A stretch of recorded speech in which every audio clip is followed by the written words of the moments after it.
Bom dia, pessoal. Bom, eu sou Fernando Genta, sou professor da Fundação Oswaldo Cruz do Rio de Janeiro e essa é a primeira aula da disciplina Metodologia do Trabalho Científico do mestrado profissional em Vigilância e Controle de Vetores. Bom, o tema dessa aula é a importância do conhecimento científico. Tá? Na verdade, assim, se a gente for pensar do ponto de vista prático, o conhecimento científico é o tipo de conhecimento mais importante para a sociedade ou para a espécie humana, né? Tem gente que acha até que é o único tipo de conhecimento relevante. E, enfim, independentemente dessas diferenças de ênfase, né? Fato é que a ciência é fundamental, né, para a nossa existência, não só como indivíduos, mas como sociedade no contexto moderno. E por isso é fundamental a gente entender, na verdade, essa é a principal razão dessa disciplina, a gente entender como ela se desenvolve, como é que a ciência funciona, né? E como ela pode ser usada, né? Especialmente, né, no contexto, né, da nossa pós-graduação, né, no desenvolvimento, né, de ferramentas, né, para vigilância e controle de vetores de doenças. Bom, a primeira ideia que a gente tem que discutir em relação à importância do conhecimento científico é que o conhecimento científico e o desenvolvimento tecnológico, eles foram importantes para a nossa própria evolução como espécie biológica. Na verdade, aqui a gente pode até simplificar, né, com as ferramentas, né, que foram, né, que estão associadas, né, ou criadas pelo Homo habilis, por exemplo, mas o fato é que o desenvolvimento desse tipo de ferramenta foi um marco, um passo fundamental para a nossa evolução, né? Mudou o nosso tipo de dieta, o nosso nicho ecológico, o nosso comportamento, com impacto fundamental até na estrutura do nosso organismo. Então, assim, você que está me assistindo, né, se você não for um chimpanzé, né, você só existe hoje e está assistindo essa aula porque ocorreu um certo tipo de desenvolvimento tecnológico, né, pelos nossos ancestrais. Se você for um chimpanzé, por favor, coloca isso nos comentários dessa aula, que eu acho que isso tem um interesse antropológico forte, tá bom? Enfim, continuando a nossa discussão, vale a pena a gente colocar como a ciência é importante no nosso dia a dia, né? Aqui eu vou fazer uma brincadeira com vocês, tem aqui uma foto de uma cozinha. Eu não sei se a cozinha da casa de vocês é arrumada e mais ou menos bonita do que essa aqui, mas tanto faz. Isso também pode ser estendido para os outros quartos, mas assim, a brincadeira que eu quero fazer com vocês é a seguinte, olha, como fica essa foto se a gente tirar os elementos dela que são dependentes de ciência, dependentes de pesquisa, dependentes de tecnologia? Tadã! Não sobra nada, porque tudo que a gente usa, tudo que a gente compra, tudo que a gente consome no dia de hoje é fruto de tecnologia, de desenvolvimento científico, né, de pesquisa, né, associada tanto à descoberta como à produção, né, até a distribuição, consumo, etc. e tal. Então, claro que eu estou me referindo, né, à maioria da nossa população que vive em ambiente urbano, né, que consome produtos industrializados e assim por diante, né. Mas se a gente for pensar na parte da nossa população, né, etnias indígenas que vivem na floresta, que não consomem produtos industrializados, ok, mas assim, pensando no modo de vida mais comum no Brasil, seja você um morador de cidade pequena, média ou grande, independentemente de que tipo de casa que você mora, praticamente tudo que você consome é fruto de ciência. Aqui a gente pode continuar com essa discussão, pode virar e falar, Fernando, olha só, essa foto que você botou antes da cozinha, lá só tem eletrodoméstico, produtos industrializados, né, coisas, né, muito sofisticadas. Vamos conversar sobre outro tipo de produto, né, ter outro tipo de discussão um pouco mais básico, né, por exemplo, alimentos, né, que a gente coloquei uma foto onde a gente tem aqui, né, legumes e verduras, né, muito bonitos, né, enfim. Vamos fazer a mesma pergunta. Esses alimentos aqui, quais deles, né, que só existem na sua mesa, que você só consegue comprar e consumir, né, em função do desenvolvimento científico e tecnológico da nossa sociedade, né? Pensando até na geração, né, dessas plantas, né? Algumas delas são criações humanas, né? Como também na produção, distribuição, consumo e assim por diante. Vamos tirar então tudo que depende de ciência dessa foto. Tadã! Também não fica nada. Praticamente tudo que a gente consome, se você, né, não for um ser que se alimenta de luz, né, ou mora no meio da floresta e é um caçador e pescador, enfim, seja lá como for, tudo que a gente come, tudo que a gente consome é produto de ciência e tecnologia. A gente pode continuar essa discussão, né? Eu quero continuar essa discussão ressaltando o impacto enorme que a ciência tem na nossa qualidade de vida de uma maneira geral, no ambiente onde a gente habita. Por exemplo, a água que você bebe todos os dias, que você usa, é um produto de ciência e tecnologia, né? Não só no tratamento, né, como no monitoramento da qualidade, né, dessa água. Além do mais, a gente tem a questão, aqui eu estou dando o exemplo do ar, né? O ar que você respira é um produto tecnológico. É claro que a gente não fabrica ar, né, para respirar, enfim, mas de qualquer maneira você tem um monitoramento da qualidade do ar nos centros urbanos, que depende de muita tecnologia, e além disso, né, claro, né, isso aqui não é um produto tecnológico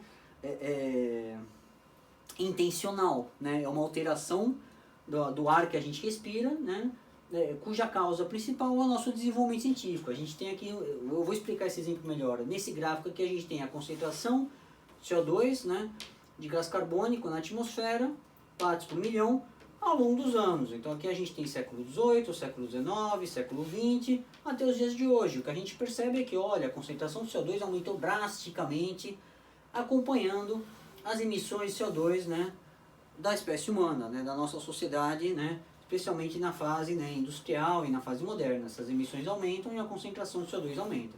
Isso é uma longa discussão que foge dessa aula, questão do efeito estufa, do aquecimento global, etc. e tal. Mas o que a gente pode falar é que, olha, em função do nosso desenvolvimento científico, tecnológico, econômico, né, uma das coisas que aconteceu é que o ar que você respira hoje é completamente diferente do ar que se respirava há 100 anos atrás, né? E isso é inquestionável. Bom, outra maneira da gente exemplificar o impacto que a ciência tem nas nossas vidas é o efeito que o desenvolvimento científico teve, né, nas nossas vidas. Assim, esse gráfico aqui ele mostra a expectativa de vida, né, nos diferentes continentes. A gente pode focar um pouco a discussão aqui nos dados, né, mundiais, né, mas o que a gente percebe é que, olha, até o começo do século XX, né, a expectativa de vida ela girava em torno de 30 anos. Né? Então, expectativa de vida o que é isso? É quantos anos que uma pessoa que nasceu num determinado ano vai viver em média. Então, em média, até 1870 aqui, ou 1900, né, dependendo do continente, né, que você olha, aqui a gente tem África, que é muito diferente da Europa, né, e da Oceania, mas enfim, o fato é que até até o começo do século XX, a média de vida das pessoas era de 30 anos. E esse número foi aumentando ao longo do século XX até a gente ter as expectativas de vida atuais, que são em torno de 70 anos. Né? Um pouco menor na África, 60, 62, e nas Américas em torno de 70, né? E na Europa, né, chegando a 75, 76 anos. Por que aumentou essa expectativa de vida? Isso é uma coisa que a gente até percebe nos dias de hoje, a quantidade de pessoas, né, a parcela importante das nossas populações, né, que são compostas por indivíduos com 60 anos, com 70 anos. Isso se tornou um fato comum, né, nos dias de hoje. Isso por que isso aconteceu? Né? Isso tem a ver com tecnologia médica, né, você ter cura, né, ferramentas de cura para um grande número de doenças, né, remédios, terapias. Você também tem vacinas, né, impedindo que as pessoas morressem, né, de doenças evitáveis. E além disso, né, a melhoria na qualidade de vida de uma maneira geral, pela disponibilidade maior de alimentos, né, ferramentas tecnológicas que facilitam, né, e que diminuem o impacto de várias atividades, né, sejam elas laborais ou não, né, relacionadas ao trabalho, na nossa saúde. Então isso aqui, né, o aumento da expectativa de vida é resultado de ciência e tecnologia. E a gente pode dizer, claro, fazer uma brincadeira aqui com vocês, que se você tem mais do que 30 anos hoje, né, você provavelmente só está vivo porque ocorreu desenvolvimento científico e tecnológico. As chances de você estar vivo, né, seriam muito pequenas, né, se essa revolução tecnológica não tivesse acontecido, especialmente no século XX.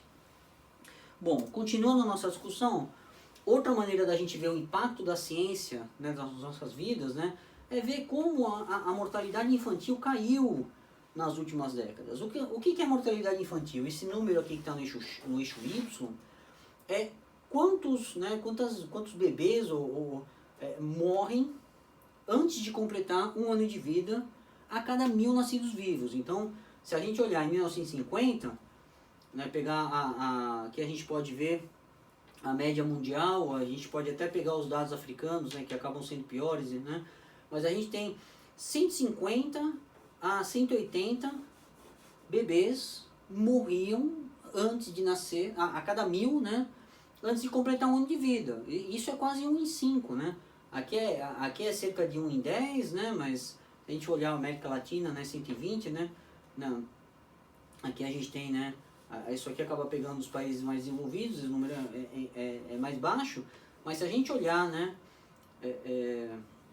para a média mundial, é em torno de a cada 1 em 10 ou quase 1 em 5, né, bebês que morriam antes de completar um ano de vida. Esse é um número altíssimo e que foi caindo ao longo do século, nas últimas décadas, né, até chegar nos números de hoje, né.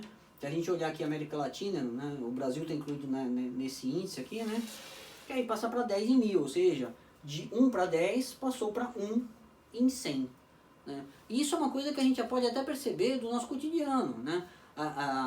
Se você tiver filhos ou se você tem crianças na família, para pensar qual é a frequência, né, com a qual você recebe uma notícia de uma criança, de um bebê que morre antes de completar um ano de vida. Hoje em dia esse é um evento raro. Claro, não deixou de acontecer, continua acontecendo, mas é um evento muito mais raro do que há 50, 60, 70 anos atrás. Antes, né, se a gente voltar nessa tendência, era uma coisa que acontecia a cada 5 crianças, a cada 10 crianças, você tinha uma que não completava um ano de vida. Então, reparem como... E quais são as razões, né, dessa mudança, né, nesse perfil? É o desenvolvimento de vacinas, desenvolvimento de remédios, melhor nutrição das crianças, né? Enfim, entre outras coisas, né? Ou seja, a saúde das nossas crianças hoje é melhor em função do desenvolvimento científico e tecnológico.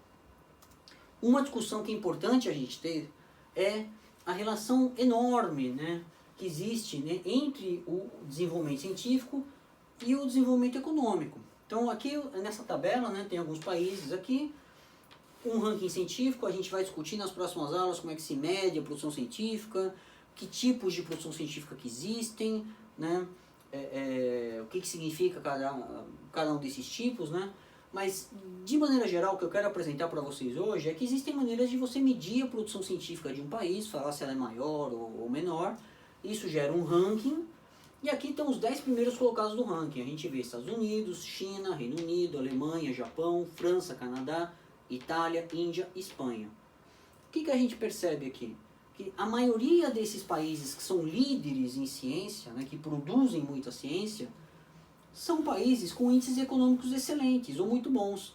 Tirando as exceções aqui da China e da Índia nesse ranking, que são grandes economias também, estão entre as maiores economias do mundo, né? Todos esses aqui, eles têm posições altas nesse ranking econômico que está construído pelo PIB per capita, né? Por isso que China e Índia acabam, né, tendo posições mais baixas que os outros em função das grandes populações, mas esse número aqui é o PIB per capita ajustado por paridade de compra. Então isso aqui é um número que você consegue comparar entre países, independente da cotação no ano, enfim. Esses dados aqui são de 2014, a propósito. Como é que fica Então assim, o que a gente percebe é que grandes produtores de ciência são grandes economias e propiciando boas condições de vida para os seus cidadãos, né? Boa capacidade de compra, bom poder aquisitivo. O Brasil, nessa comparação, né, é uma situação, né, muito parecida com a da China, por exemplo, e com a da Índia. Nós somos um grande produtor de ciência, mas isso não se reflete, né, ainda, né, num grande poder aquisitivo médio para a nossa população. Então o nosso ranking econômico nessa comparação não é dos melhores. Mas essa tendência é fortíssima. Países que produzem ciência produzem riqueza para a sua população. A gente pode reforçar essa ideia olhando para a outra ponta dessa tabela. Aqui eu selecionei países que produzem muito pouca ciência, né? Aqui no ranking científico. Aqui eu dei uma filtrada, uma boa selecionada, porque se você desce muito no ranking, acaba tendo muitos países que são muito pequenininhos, ou que são ilhas, ou que são territórios, né, de outros países, né? Então eu selecionei países aqui que têm posições muito baixas na produção de ciência e que têm populações, né, de tamanho considerável. Então, ou territórios, enfim, né, extensão de área.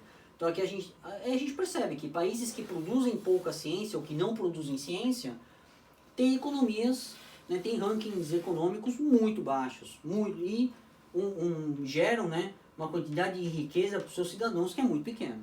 Né, e aqui realmente não tem exceção à regra. País que não produz ciência não gera riqueza para os seus cidadãos. Existem modelos, né, que tentam explicar essa relação entre ciência, né, e economia. Esse aqui é um deles, né, o resultado de um deles. É que a gente percebe novamente essa relação. Né? Nesse gráfico que a gente tem nesse eixo a quantidade de artigos científicos por milhão de habitantes, né, numa escala logarítmica.